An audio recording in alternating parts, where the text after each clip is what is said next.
तो आज के इस वीडियो में हम जानेंगे कि कैसे छोटे से गांव का यह आम लड़का ऊंचाइयों के सारे आयामों को पार करके इस मुकाम पर पहुंच चुका है। साथ ही यह भी जानेंगे कि कैसे गुरु रंधावा के सफलता में महान रैपर बोहे मियां का भी हाथ रहा है। तो दोस्तों, इस कहानी की शुरुआत होती है 30 अगस्त 1991 से, जब गुरुदासपुर के नूरपुर गाँव में गुरु रंधावा का जन्म हुआ। उन्हें शुरू से ही टीवी पर अक्सर गाने सुनने का शौक था और जब वो तीसरी क्लास में थे तो स्कूल के सिंगिंग कंपटीशन में उन्होंने बहुत सारे गाने भी गाए।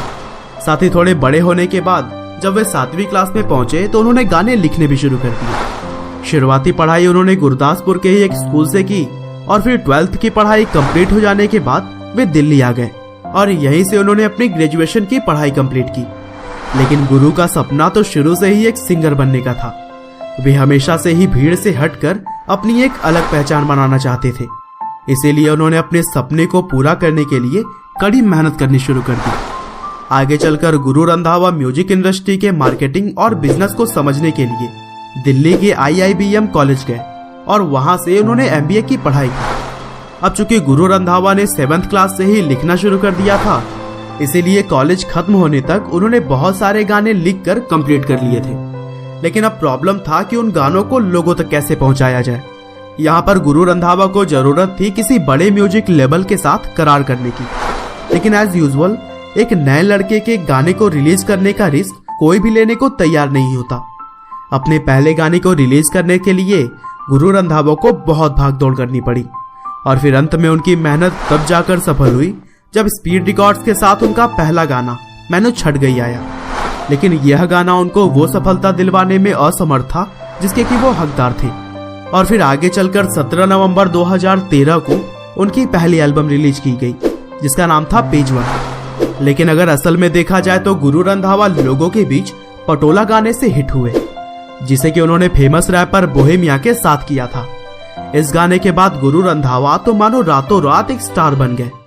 यह गाना उनके सिंगिंग करियर का टर्निंग पॉइंट भी कहा जा सकता है, क्योंकि इस गाने के बाद से गुरु रंधावा के लाखों फैंस हो गए। यह गाना टी सीरीज जैसे बड़े म्यूजिक लेबल के साथ आया था और इस गाने को YouTube पर अब तक 85 मिलियन व्यूज मिल चुके हैं। इसके बाद उन्होंने कई और भी गाने गाए, जैसे कि तू मेरी रानी, यार मोड़ दो, AK-47, तेनू सूट सूट करदा, हाई रेटेड गबरू और लाहौर। और उनके यह सारे गाने लोगों की प्लेलिस्ट का एक अहम हिस्सा बनने में भी कामयाब रहे। उनका अब तक का सबसे लोकप्रिय गाना हाई रेटेड गबरू है, जिस पर अब तक कुल 320 मिलियन व्यूज आ चुके हैं। साथ ही उनके ही द्वारा गाए गए लाहौर गाने पर 230 मिलियन व्यूज हैं। यह गाने पंजाबी में होने के बाद भी पूरी दुनिया भर के लोगों द्वारा सुना गया और इन्हीं गानों की वजह से पंजाब के एक छोटे से गांव से आए हुए गुरु रंधावा न केवल भारत के बल्कि दुनिया भर के लोगों के दिलों में अपनी अलग जगह बनाने में कामयाब रहे। साथ ही उनके गानों की डिमांड अब बॉलीवुड में भी काफी बढ़ गई है। बॉलीवुड में उनका डेब्यू हिंदी मीडियम फिल्म से हुआ, जिसमें उन्होंने अपना तेनू सूट सूट करदा नाम का गाना गाया था। और साथ ही उन्होंने अब तक जितने भी गाने गाए हैं उसकी लिस्ट आप अपने स्क्रीन पर देख सकते हैं और बॉलीवुड के कौन कौन सी मूवी में उन्होंने अब तक गाना गाया वो भी देख लीजिए। इन सब के अलावा 2017 IPL के ओपनिंग सेरेमनी में भी उन्होंने परफॉर्म किया था। और गुरु रंधावा की अगर लेटेस्ट सॉन्ग की बात करें तो वो है कौन नजदी, जिसे कि उन्होंने सोनू के टीटू की स्वीटी नाम की मूवी में गाया है। उम्मीद करते हैं कि गुरु रंधावा की यह स्टोरी आपको जरूर पसंद आई होगी। आपका बहुमूल्य समय देने के लिए बहुत बहुत धन्यवाद।